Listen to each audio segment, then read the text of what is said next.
Monsieur le Président, honorable assesseur,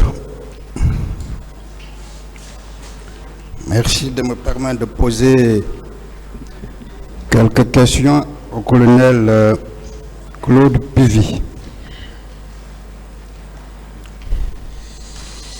Colonel, oui,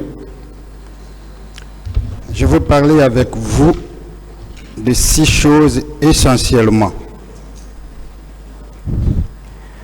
La première chose, je veux qu'on parle de la prise du pouvoir. La deuxième chose, je veux qu'on parle de M. Claude Pivy en tant que soldat, le soldat Pivy et le ministre Pivy. La troisième chose, je veux qu'on parle du commandant Abou Bakar Diakité, alias Toumba. La quatrième chose, je veux qu'on parle des questions qui ont été posées et qui sont directement en rapport avec le président Dadis. Ce n'était pas pour vous, même pour lui. Je veux qu'on parle du complot contre Dadis. Et enfin, je veux qu'on dise devant ce tribunal à qui a profité ce complot. Je reviens sur le premier point, la prise de pouvoir. Je voudrais qu'on en discute en détail. Dites-nous comment le pouvoir a été pris, comment les choses ont évolué jusqu'à ce que le président Dadis soit désigné comme le président. Je veux qu'on en parle en détail. Et je souhaite vraiment que vous donniez les vraies informations à ce tribunal pour éviter toute dissipation, toute confusion plutôt.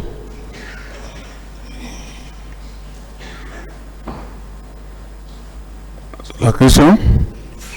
Comment vous avez pris le pouvoir? Quels sont les rôles qui ont été joués par M. Claude Pivy, par les uns et les autres?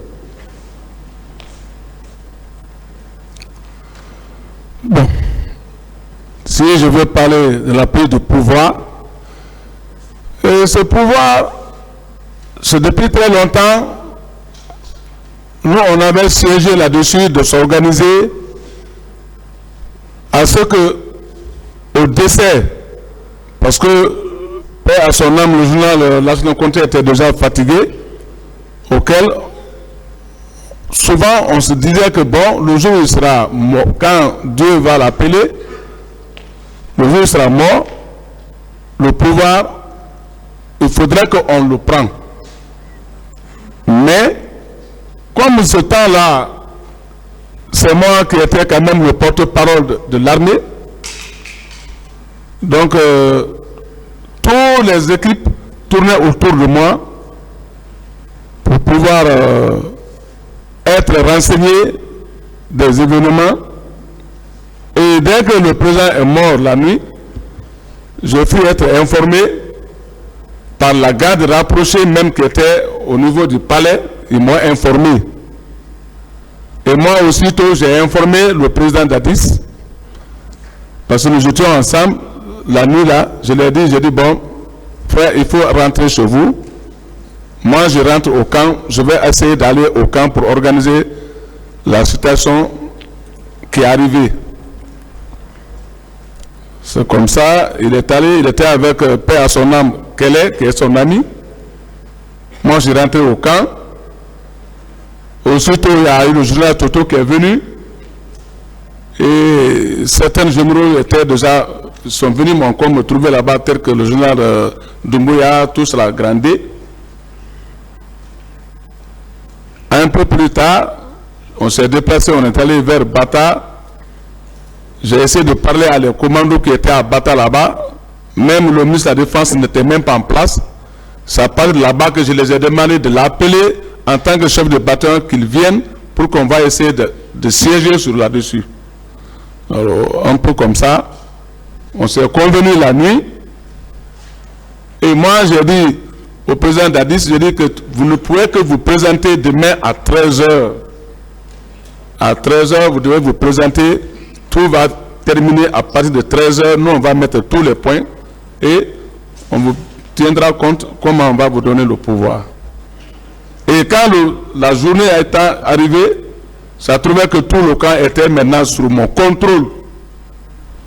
Le camp était sous mon contrôle, où j'ai essayé de faire des groupes de bataille, char, de bataille, ainsi de suite. J'ai dit, c'est moi-même qui ai dit au journal Sekouba, j'ai dit, vous n'avez rien à voir là-dedans, chacun doit nous suivre. Nous avons les derniers mots. Paix à son âme, mon ami qui est Issa Konaté. On a beaucoup siégé là-dessus. Et là, quand le moment arrivé, tout le camp était rempli. On s'est demandé de rentrer au bureau du journal Sekouba pour qu'on va se donner les derniers mots. Mais ce n'est pas tout le monde qui doit rentrer dans son bureau. J'ai demandé que 3 personnes, plus ou moins 4. Donc, il y avait moi, il y avait Père son âme Issa, il y avait le journal Sekouba et le président Dadis. Nous étions au nombre de 4. Ils sont là, vous pouvez demander aussi certains militaires derrière moi. Tout s'est passé au camp Alpha à vue d'œil de tout le monde. Donc, il y a Konaté, il y a Père à son âme Issa, qui a pris la parole. Il dit, bon, voilà, maintenant, là où nous sommes, il s'agit maintenant de faire la désignation de celui qui va être le chef de l'État pour la transition, pour être le président du pays. J'ai dit non. Il a dit, bon, c'est Sekouba qui doit être le président. Moi, j'ai tapé la porte, la table, j'ai dit non, tu ne dois pas dire ça. Très longtemps, nous, on a jugé nécessaire que le jour où Dieu va nous donner le pouvoir là, on va donner au capitaine Dadis. Parce que il nous a donné beaucoup de conseils très longtemps. Et c'est comme ça, ce pouvoir a été pu donner au capitaine Dadis. Donc, j'ai demandé à Sekouba que vous devez être le ministre de la Défense auprès de votre camarade. Lui, il va être le président. Nous devons être des ministres autour de vous. Un peu comme ça, c'est comme ça. De là-bas, on est sorti.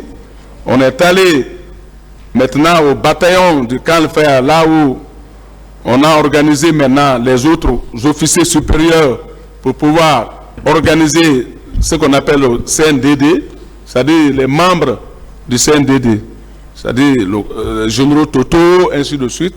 On a dit d'organiser ça et quelques minutes. Moi-même, Claude Pivi, c'est moi-même qui étais à la porte. Vous pouvez demander les officiers supérieurs qui étaient le temps là, au camp Fer là-bas. Il n'y avait pas, même un sergent ne pouvait pas rentrer là-bas, ni même un lieutenant. Non. Ce n'est que des officiers supérieurs que j'ai permis de siéger, de faire la liste. Et à un certain moment, j'ai demandé que bon, ça suffit. J'ai demandé au capitaine, je dis, vous pouvez vous lever, vous et le général Sekouba, vous allez descendre. Le temps est arrivé maintenant, on va essayer de vous présenter devant les militaires, comme quoi vous êtes le chef de l'État, et on va aller à la radio pour vous présenter. C'est comme ça, ça a été fait. Si je vous comprends bien, ça veut dire que vous êtes celui qui a informé pour la première fois M. Dadis Camara du décès du président Lansana Conté. Bien sûr, moi je l'ai informé à table. Ça veut dire que c'est une contre-vérité lorsque M. Toumba dit que c'est lui qui a murmuré à l'oreille du président Dadis. Et là, a été le premier à informer ce dernier du décès de feu général Lansana Conté. C'est bien cela? Moi, je ne peux même pas confirmer ce dernier, parce que le temps là, lui, comment il pouvait aller? Il n'était même pas en contact avec la présidence. C'est moi qui avais en contact avec la présidence. Parfait. Parfait. Vous savez pourquoi je tiens à ce qu'on en parle et on va en parler? Je suis venu de l'aéroport ce matin pour ici. J'ai beaucoup de photos qui ont été prises directement ce même jour-là. Je ne sais pas, avec la permission de Monsieur le Président, je peux lui montrer ces photos, Monsieur le Président. Les photos sont... Nous allons les imprimer sur la prise du pouvoir. le même jour même. Où sont les photos? Je les ai là. Vous pouvez les imprimer, après vous les enverrez pour lui montrer. Promis, Monsieur le Président, ce sera fait. Mais est-ce que quand même vous vous rappelez de la salle qu'on appelle amphithéâtre au camp Alpha Yaya? La salle? La salle dénommée amphithéâtre. Bon, moi, la salle, le bureau du Sekouba, général Sekouba, et le grand bureau au bataillon. Je parle de ce grand bureau-là. Oui, bien sûr. Où vous avez dit que vous étiez devant, où vous êtes effectivement devant. Oui, Ce jour-là. c'est moi-même qui les ai ordonnés, j'ai dit de me suivre. Ils doivent me suivre, maintenant on sort pour aller maintenant. J'ai pour la toutes les déclaration. photos prises le même jour. Mais nulle part, j'ai vu la photo de monsieur Aboubakar Diakité. Est-ce que cela remet en cause le fait qu'ils disent qu'il a été essentiel dans le rôle joué pendant la prise de pouvoir? Moi, c'est devant le barreau ici que moi, j'ai entendu parler que j'ai fait ça, j'ai fait ça, j'ai fait ça, alors que tout s'est passé devant les militaires guinéens. Les militaires guinéens en ont témoin. C'est parfait. Monsieur Aboubakar Diakité a dit, juste par rapport à cette prise de pouvoir, que le militaire guinéen le plus armé à l'époque était le général Sekouba. Et lui, il était le patron du Bata, c'est bien cela?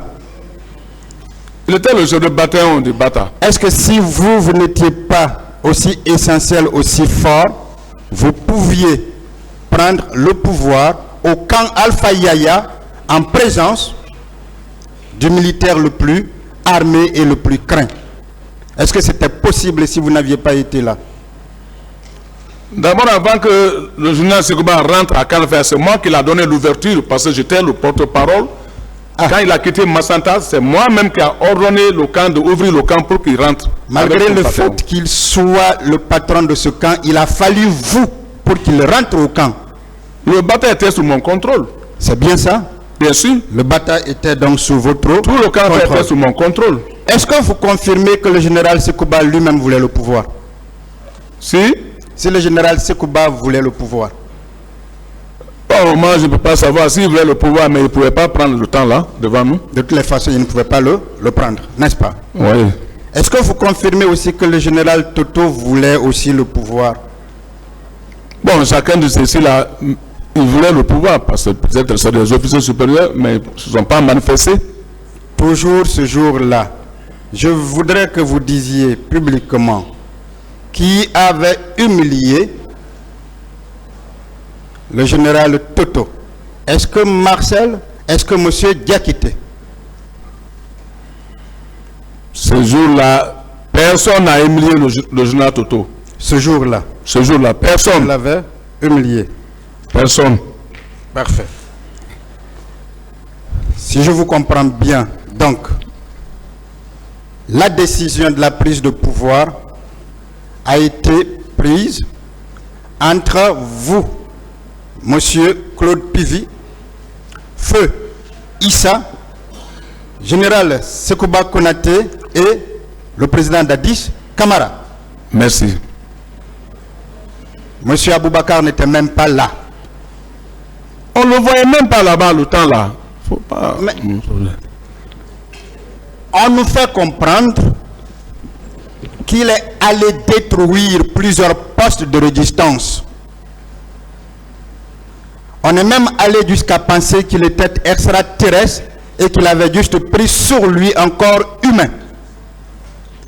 Vous pensez que lui seul, à cette époque-là, pouvait bien mettre ou prendre 3 camps en même temps? On a fait appel à tous les camps de se rendre au camp Alpha tranquillement, et chacun s'est rendu tranquillement au camp. Donc tous les responsables des différents camps étaient déjà au camp Alpha Yaya. Absolument. Donc il n'y avait pas de raison qu'un autre quitte pour aller dans un autre camp. Non. Vous savez, je vous crois. Vous savez pourquoi? Parce que si ça n'avait pas été le cas, la prise du pouvoir n'aurait pas été sans effusion de sang. Si des camps s'étaient levés contre vous, on aurait eu du sang en Guinée. Est-ce que vous pouvez au moins le dire, même si tout le monde le sait, qu'en 2008, le président Dadis a pris le pouvoir sans effusion de sang? Effectivement, il n'y a pas eu d'effusion de sang. Même le bataillon Char, même le camp Alpha que on parle, chacun s'est rendu tranquillement. Et depuis le temps là, vous pouvez demander les militaires du bataillon Char, leur chef, c'est eux-mêmes qui étaient dans les commissions.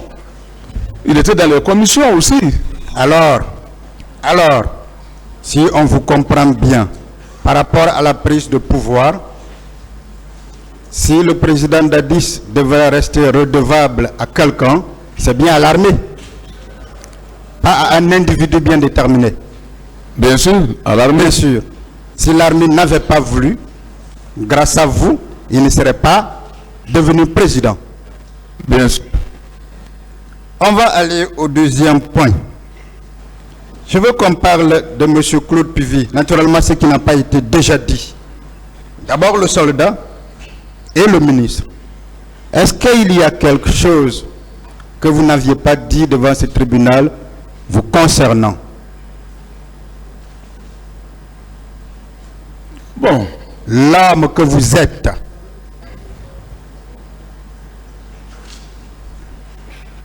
On en parlé d'autres ici, devant ce tribunal. D'autres choses que vous avez fait pour le bien de notre pays.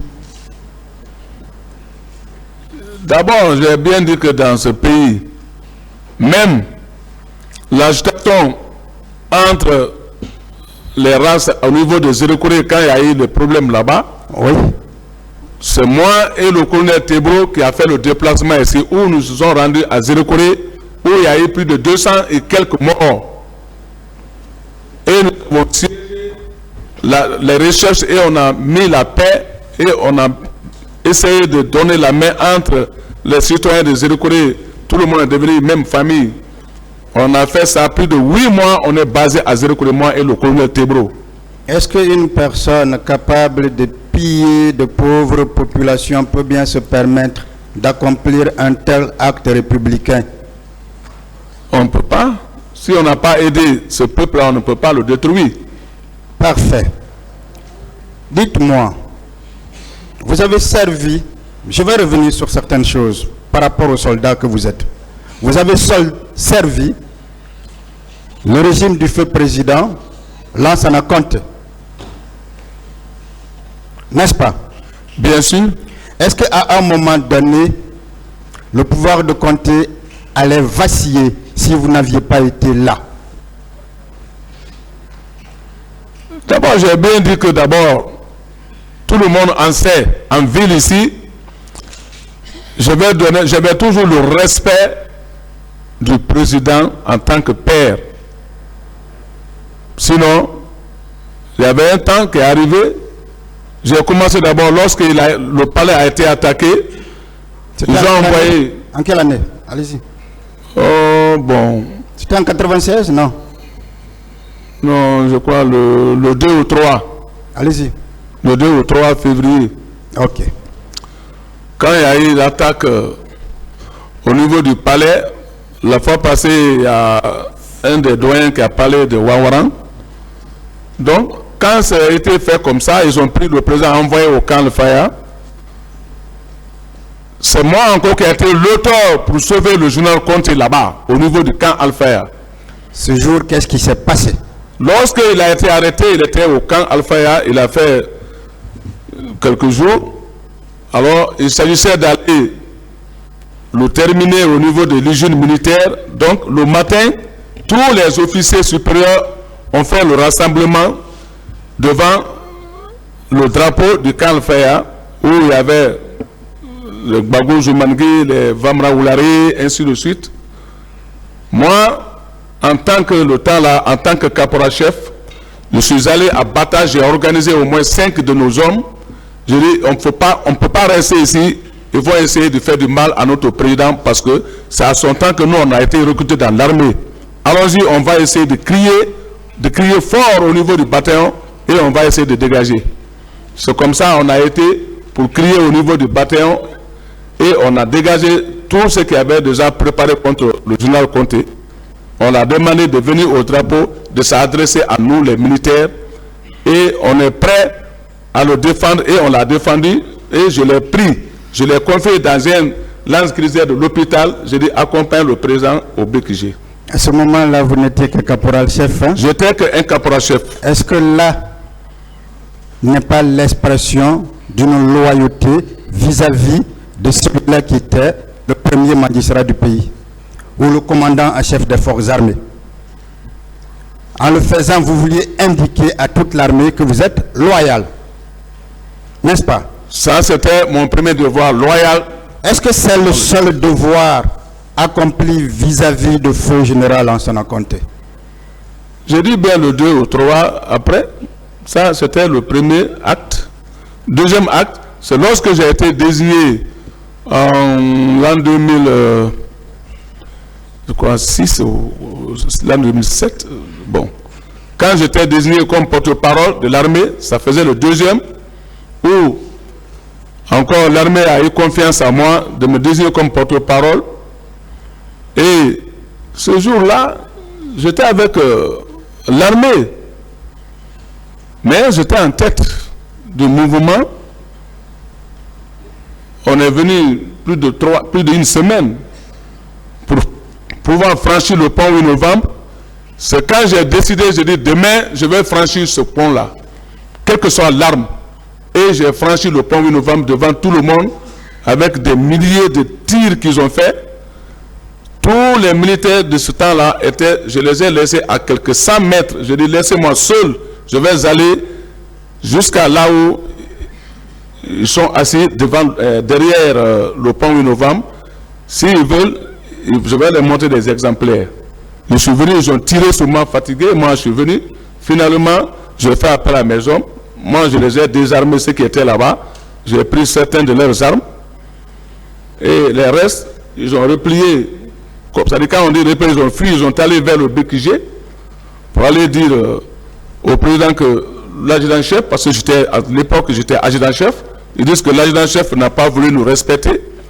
Donc, il faut qu'il vienne par là. Je dis, si le président n'est pas assis, moi, je ne respecterai jamais personne. Parlez des faits maintenant, maître. Si, monsieur le président, ça fait partie des faits. Ça ne fait pas partie des faits. Ça fait partie, monsieur le S'il président. vous plaît, revenez sur les faits maintenant. Je suis de la défense, monsieur le président. Revenez sur les faits. On veut montrer, on veut présenter une autre personne devant vous. Il faut que notre rôle, nous le présentons autrement devant vous.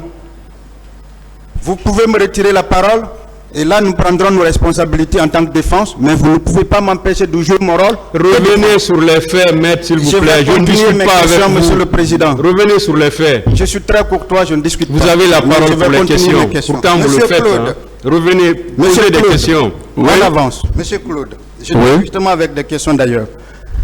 Après cet acte-là, qu'aviez-vous encore posé comme un autre acte de bravoure? Revenez sur les faits. Monsieur le président, n'insistez pas. Ça n'intéresse pas le tribunal. Revenez sur les faits. Non, ça intéresse la défense.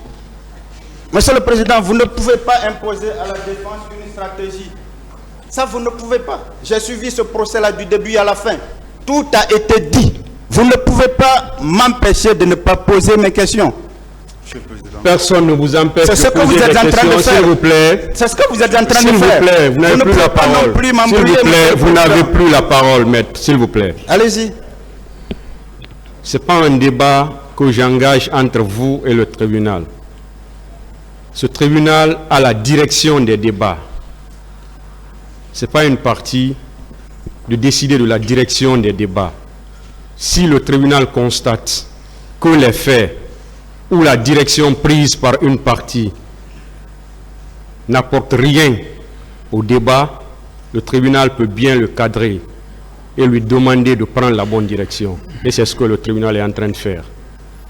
Conformément aux dispositions de l'article, s'il vous plaît, vous n'avez pas la parole, vous laissez le tribunal parler. Ça ne va pas, l'article 400 ne vous permet pas d'aller contre les droits de la défense. Vous n'avez pas la parole, maître. Vous continuez dans ce sens, le tribunal sera obligé de vous dire de quitter la salle. Il y a aucun parce que vous n'avez pas la parole. Ça fait partie des pouvoirs du tribunal. Mais encore qu'on aurait compris au moins que le tribunal ne veut pas le respect des droits de la défense. Ça ne gênerait pas. Mais j'ai des questions à poser que je dois poser. Une fois de plus, vous n'avez pas la direction des débats dans cette affaire. Vous n'êtes pas le tribunal. C'est le tribunal qui décide de la direction des débats. Et cette direction-là, c'est des questions qui concernent les faits. Le tribunal vous a laissé poser assez de questions sur la personnalité de l'accusé qui est à la barre.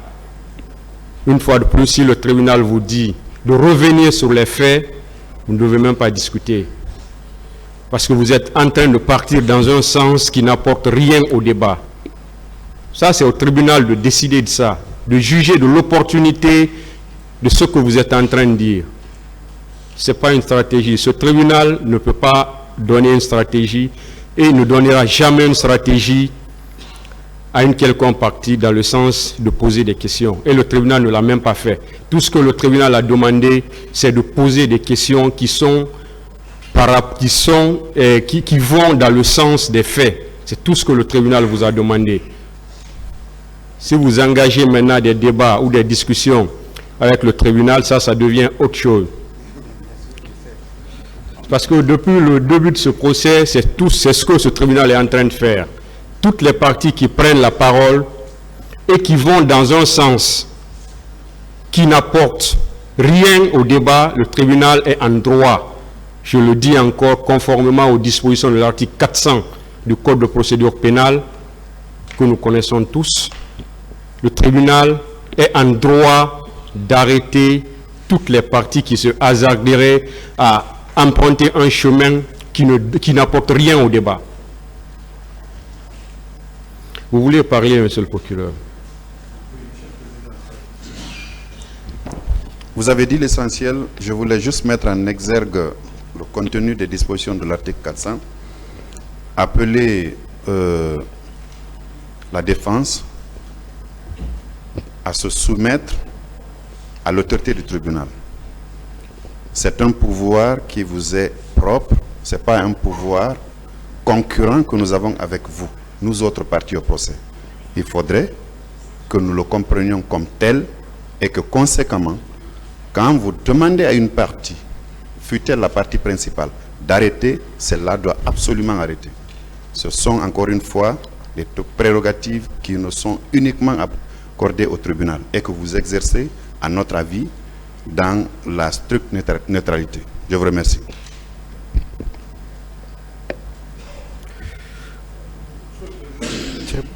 Oui. Monsieur le procureur vient de dire tout à l'heure que la défense serait insoumise au tribunal. Il ne l'a pas dit, maître. Il ne l'a pas dit. Mais c'est ce qu'il a dit en quelque sorte. Il ne l'a pas dit. Qu'est-ce qu'il a dit? N'engagez pas, n'engagez pas une polémique là où ça n'existe pas. Qu'est-ce qu'il a dit? Il ne l'a pas dit, s'il vous plaît. Nous, on est soumis à ce respect. S'il vous plaît, maître, le ministère public n'a pas dit cela. On est soumis à ce respect au tribunal. Il a parlé devant tout le monde, mais il n'a pas dit cela. Mais il l'a dit. Peut-être que moi, je l'ai dit autrement, mais il l'a dit. Mais nous, on est soumis au tribunal. On est soumis à ce tribunal. Peut-être vous avez entendu ça seul, parce que le tribunal n'a pas entendu ça, ce que vous êtes en train de dire. Si le ministère public l'a dit, le tribunal n'a pas entendu cela. Vous l'avez compris autrement. C'est ce qu'il a dit. Pour moi, c'est ce qu'il a dit.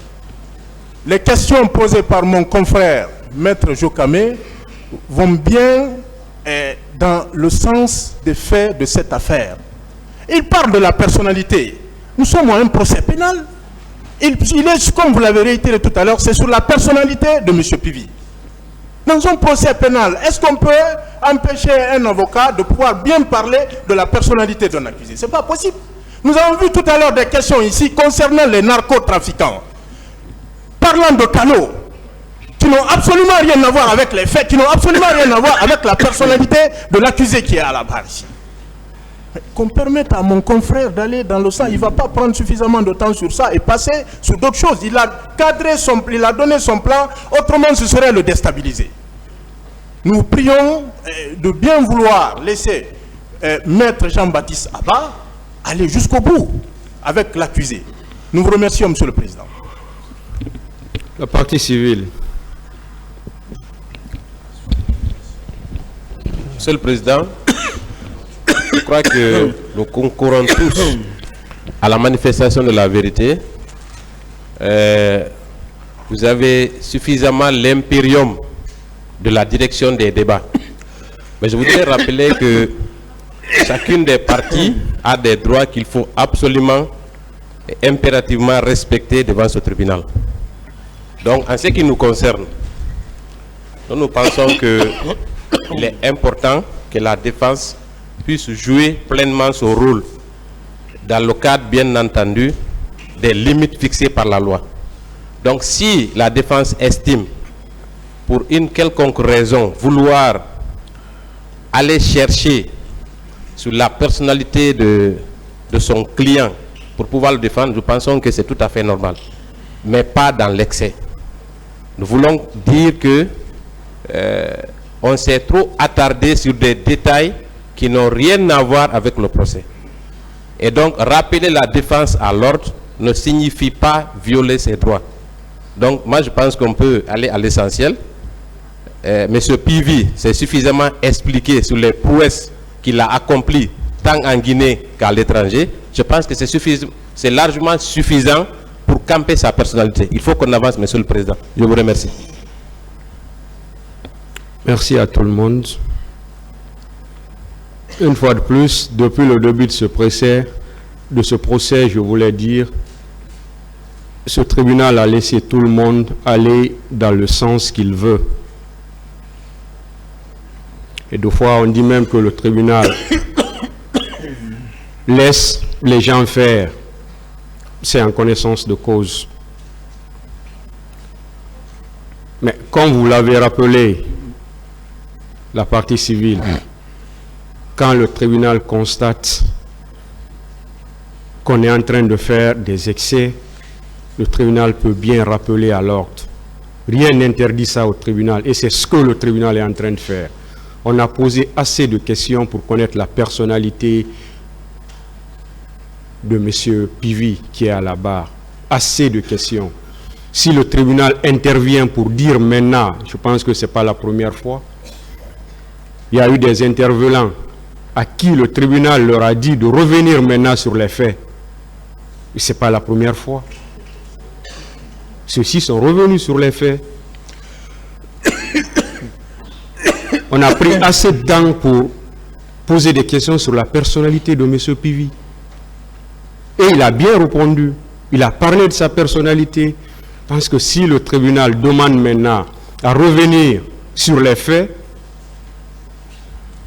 je ne vois pas comment on peut empêcher la défense. Et une fois de plus, une défense qui n'est même pas conseil de l'accusé qui est à la barre, car on peut insister pour dire qu'on nous empêche de poser des questions, alors que ce tribunal n'a jamais empêché une partie de poser des questions. Mais je le rappelle encore, ce tribunal est en droit de recadrer tous les acteurs de ce procès, conformément aux dispositions de l'article 400. Si ce tribunal constate que c'est une direction qui n'apporte rien au débat, ce tribunal peut bien intervenir pour recadrer, pour rappeler à l'ordre. C'est bien les prérogatives de ce tribunal. Le tribunal n'a nullement l'intention d'empêcher quelqu'un, une partie, de poser des questions. Mais si c'est dans l'excès, le tribunal intervient pour rappeler à l'ordre. Ça, le tribunal le fera parce que ça fait partie de ses prérogatives. Toutes les parties, le tribunal l'a fait même avec le ministère public, en demandant au ministère public de poser des questions par rapport aux faits, malgré que ce soit la partie principale à ce procès. Mais le tribunal l'a fait. Le tribunal l'a fait avec la partie civile. Le tribunal l'a fait avec certains conseils des accusés. Ça veut dire que ce tribunal le fera avec tout le monde. Dès que le tribunal va le constater, il va intervenir pour recadrer tout le monde. Nous sommes à la phase des questions. Nous sommes bien à la phase des questions. Le tribunal peut bien intervenir pour recadrer. Ne voyez pas cela comme étant un musellement. Ça, le tribunal est dans son rôle de recadrer tout le monde. Et il le fera. Ça, il faut qu'on le comprenne. Et ça, il faut qu'on soit d'accord sur ça. Le tribunal le fera à tout moment. Dès que c'est nécessaire, le tribunal interviendra pour recadrer, conformément aux dispositions de l'article 400 du Code de procédure pénale. Vous avez la parole, maître, pour continuer avec vos questions. Merci, Monsieur le Président. Monsieur Claude Pivy. Oui. Dans cette salle, j'ai appris qu'en tant que ministre chargé de la sécurité présidentielle, vous étiez membre du gouvernement. Est-ce que vous connaissez ce qu'on appelle le gouvernement? Si. Est-ce que vous savez que le gouvernement, ce sont les ministres qui relèvent du Premier ministre? Oui. Ça veut dire que vous n'aviez jamais été membre du gouvernement. On est d'accord? Si je relève du Premier ministre. Vous releviez du Premier ministre en tant que ministre chargé de la sécurité présidentielle.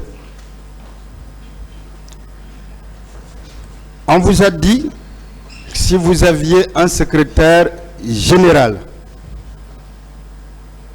est-ce que à la présidence, que ce soit au temps du CNDD, que ce soit au temps du général Konaté, que ce soit au temps du président Alpha Condé, que ce soit maintenant là, est-ce que les ministres à la présidence ont un secrétaire général et les ministres à la présidence ont un secrétaire général et la direction? Chez moi, il n'y en avait pas. Même maintenant là, il n'y en a pas. C'est ce que je voudrais que vous compreniez. Dites-moi, sur le troisième point, est-ce que vous confirmez, vous reconnaissez que dans l'armée, il y avait une certaine indiscipline? Oui, dans l'armée, il y avait des indisciplines. Parfait.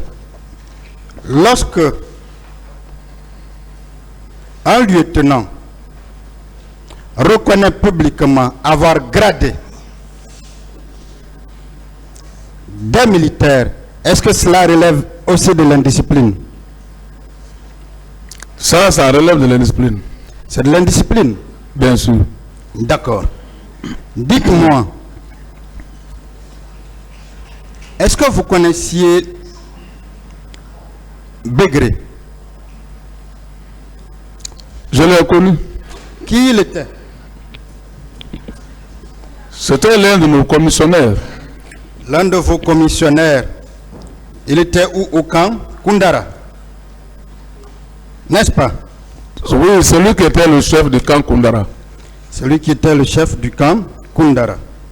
Est-ce que le camp Koundara relevait de vous? Non.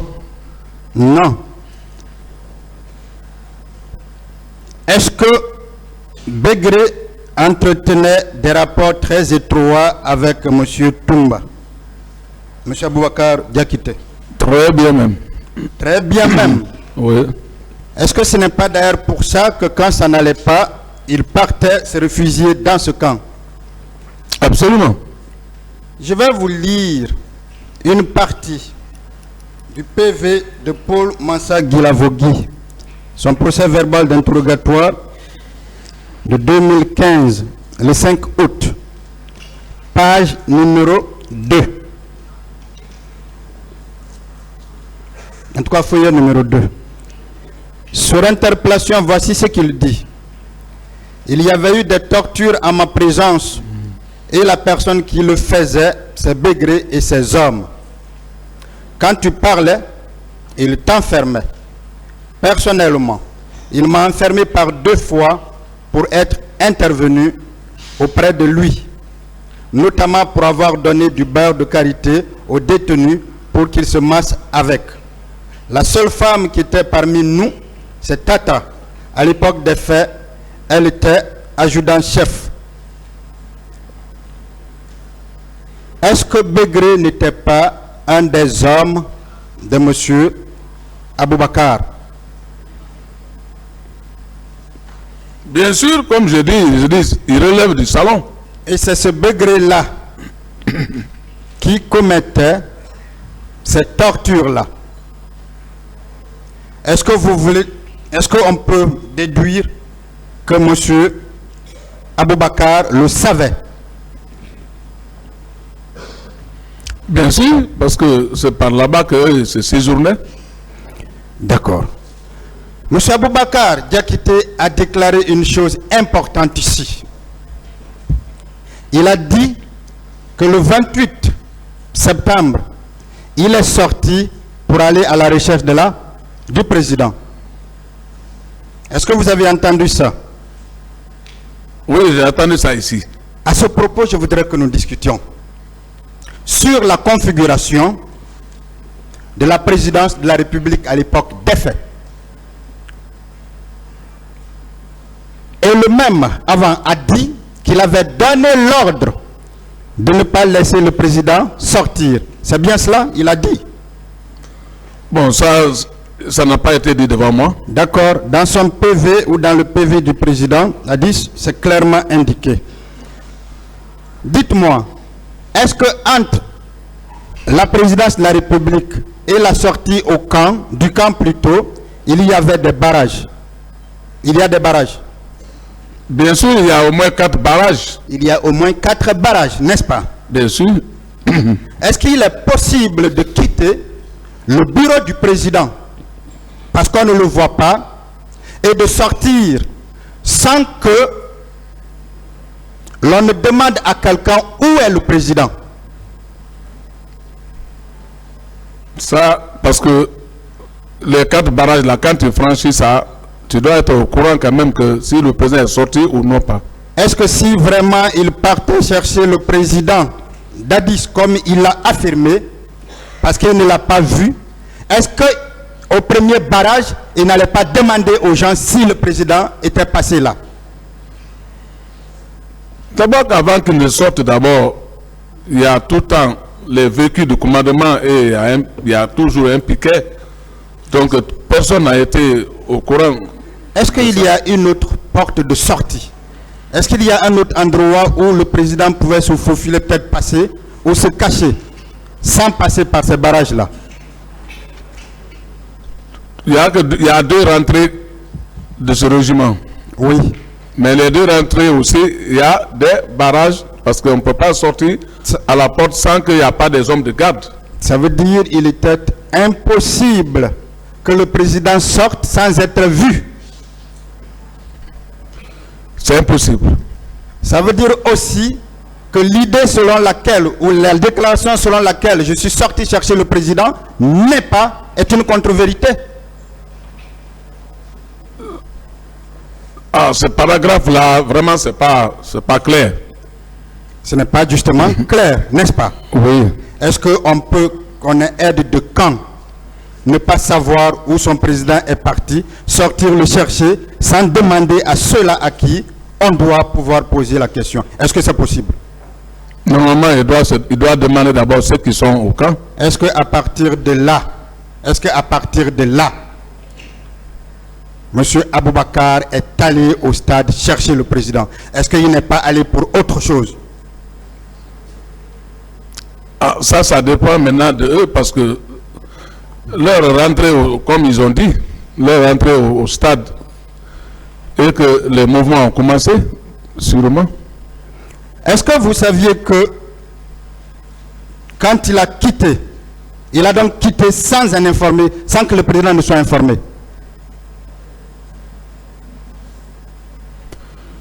Là, S'il a quitté sans que le président ne soit informé, il est responsable. Parfait. Est-ce que vous saviez quand il a quitté, il a d'abord continué au stade, côté gendarmerie régionale, avant de retourner et passer par le pont de Mandina pour continuer vers le pont 8 novembre. Est-ce que vous saviez ça? Non, c'est ici que moi j'ai su ça. Parfait. Il y a monsieur Marcel. C'est Marcel. C'est Raphaël Haba. Dans son procès verbal d'interrogatoire du 2 novembre 2010 a indiqué ceci à la page 2. Non, au foyer 3. À une question qui lui a été posée, on lui a dit ceci. Quand vous aviez repris le service, vous ne saviez pas si certains de vos amis étaient partis avec Toumba. Réponse, non. Seulement devant la commission d'enquête internationale, il avait reconnu à ma présence être rendu au stade avec certains de ses amis dont il n'a pas énuméré le nom.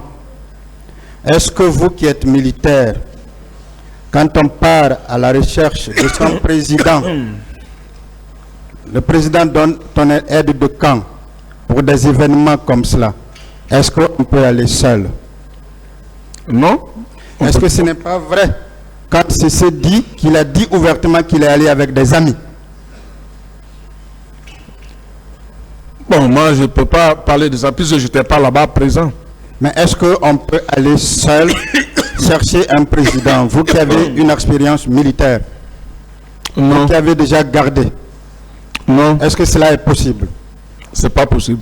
Est-ce que le fait de taire les noms des personnes avec qui il est allé au stade, est-ce que cela n'est pas faire en sorte que la vérité ne soit pas connue de tous? Si, Le même Aboubacar Toumba a dit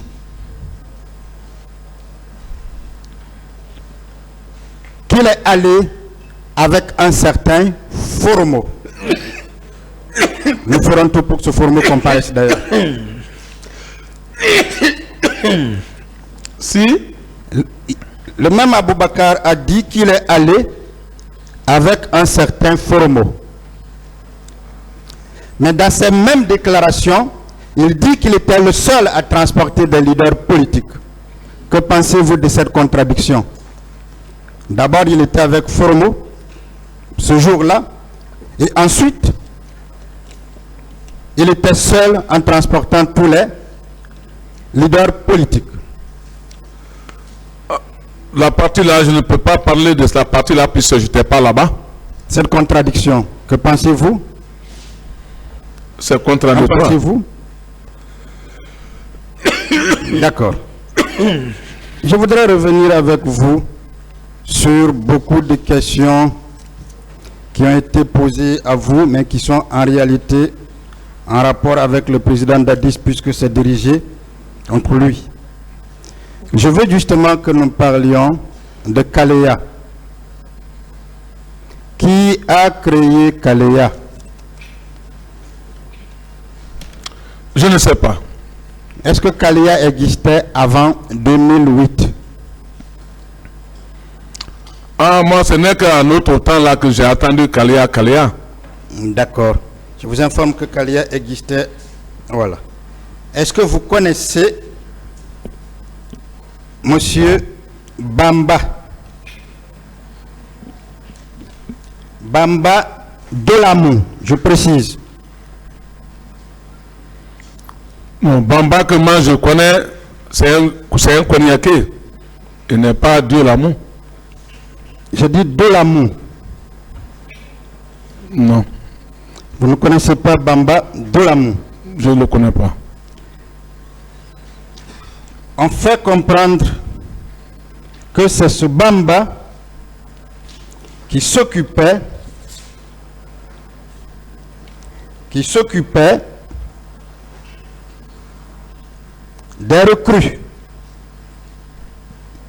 Je vais vous dire ce que Bamba lui-même a dit, peut-être pour vous aider à le connaître.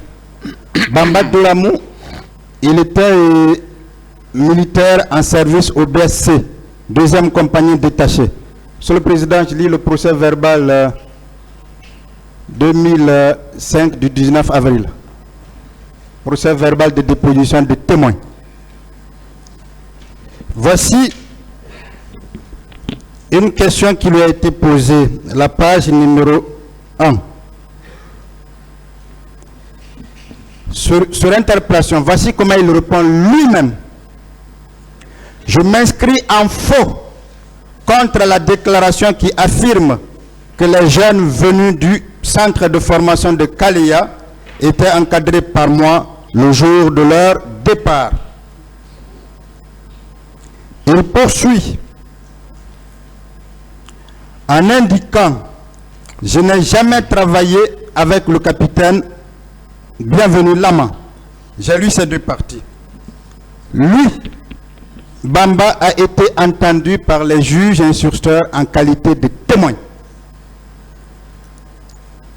Est-ce qu'il vous appartient à vous de répondre à sa place, dès lors que lui-même dans un PV s'inscrit en faux contre une telle déclaration? Normalement, c'est pour ça que je dis que je n'en sais rien. Vous savez ce qu'on appelle le témoin en droit? Non. C'est celui qui sait ou qui fait la relation ou le récit de ce qu'il sait des circonstances de la commission d'une infraction. Voilà le témoin. Ce sont donc les yeux et les oreilles de la justice. C'est ce témoin-là qui a été entendu par les magistrats instructeurs qui dit n'avoir jamais entretenu des recrues. Comment vous pouvez être plus royaliste que le roi? Comme je l'ai dit, moi, je n'en sais rien de leur relation ou quand est-ce que les éléments de Kaleya sont venus, rien. J'ai tout de suite lu sciemment, j'ai dit, est-ce que vous connaissiez Capitaine Bienvenu? J'ai fait exprès.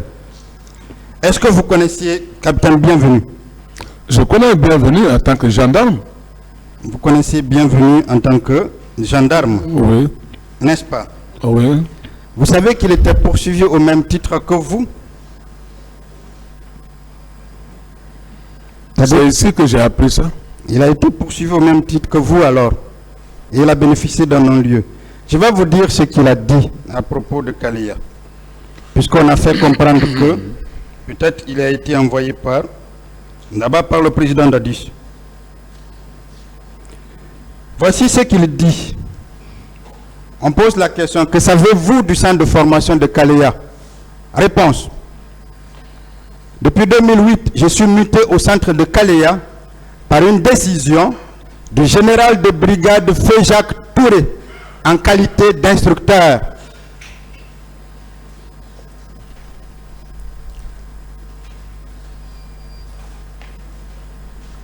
Il va plus loin pour répondre à une autre question. Quand on lui demande, n'avez-vous pas constaté la sortie des élèves pour le stade du 28 septembre? Voici ce qu'il dit. En âme et conscience, personne n'est sorti de cette école ce jour. Je peux jurer sur la Bible. Est-ce que maintenant là vous comprenez qu'il n'y a jamais été nommé par le président Dadis? Bon, moi, franchement, je n'ai pas compris sa nomination. D'accord, je reviens. Vous connaissiez quand même le général de brigade Feu Jacques Touré?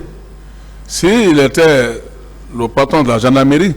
Il était le patron de la gendarmerie. Oui. Mais ça, c'était avant vous. Avant nous. C'est donc lui qui l'a nommé. Oh, bon. Donc ce n'était pas Dadis. Dadis ne le connaissait même pas.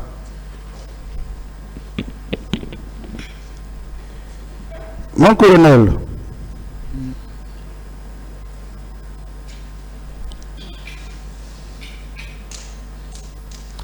Bon, Où se maître, trouvait? s'il vous plaît. Oui, Monsieur le Président. Je crois que c'est une nouvelle question, donc on va s'arrêter là aujourd'hui.